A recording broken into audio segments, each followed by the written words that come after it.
ನಮಸ್ಕಾರ ಎಲ್ರಿಗೂ. Arjun gym bond to build ಚಾನೆಲ್ಗೆ ಆತ್ಮೀಯವಾದ ಸುಸ್ವಾಗತ. ನನ್ನ ಹೆಸರು ಅರ್ಜುನ್. ನಾನು ಜಿಮ್ ಓನರ್ ಹಾಗೂ ಫಿಟ್ನೆಸ್ ಕೋಚ್.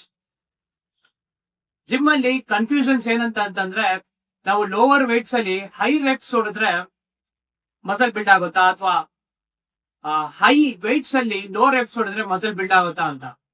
ಸೊ ರಿಸರ್ಚ್ ಸುಮಾರು ವರ್ಷದಿಂದ ಮಾಡ್ಕೊಂಡ್ ಬಂದಿದ್ದಾರೆ.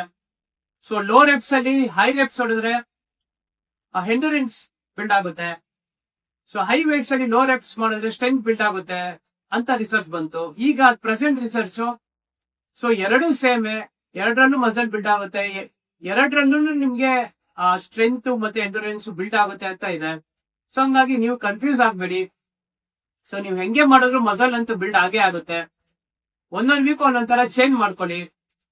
ಒಂದ್ ವೀಕ್ ಕಮ್ಮಿ ವೇಟ್ ಅಲ್ಲಿ ಜಾಸ್ತಿ ರೆಪ್ಸ್ ಹೊಡಿರಿ, ಇನ್ನೊಂದ್ ವೀಕ್ ಹೈ ವೇಟ್ಸ್ ಅಲ್ಲಿ ಕಮ್ಮಿ ರೆಪ್ಸ್ ಹೊಡಿರಿ. ಈ ತರ ಚೇಂಜ್ ಮಾಡ್ಕೊಳ್ಳಿ.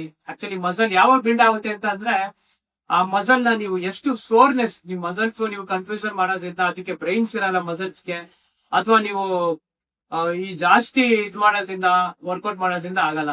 ಮಸಲ್ಸ್ ನೀವು ಎಷ್ಟು ಫೆಟಿಗ್ ಮಾಡ್ತೀರಾ, ಎಷ್ಟು ಟೈಟ್ ಮಾಡ್ತೀರಾ, ಎಷ್ಟು ಸೋರ್ ಮಾಡ್ತೀರಾ, ಅದ್ರ ಮೇಲೆ ಡಿಪೆಂಡ್ ಆಗಿರುತ್ತೆ. ಅದಾದ್ಮೇಲೆ ವೇರಿಯಂಟ್ ಏರ್ ಆಗಿರುತ್ತೆ. ಸೊ ನೀವು ಒಳ್ಳೆ ನ್ಯೂಟ್ರಿಷನ್ ಫುಡ್ ತಿನ್ಬೇಕಾಗತ್ತೆ, ಮತ್ತೆ 8 ಅವರ್ ನಿದ್ದೆ. ಹೆಂಗೆ ಅಂತ ಅಂದ್ರೆ, ಈಗ ಮನೆ ಕಟ್ಬೇಕು ಅಂತ ಹೊರಟ್ರೆ ನೀವು ಆ ಫೌಂಡೇಶನ್ ಪ್ಲಾನಿಂಗ್ ಮಾಡ್ತಿರಲ್ಲ, ಅದು ವರ್ಕೌಟ್ ಅಂತ ಅನ್ಕೊಳ್ಳಿ.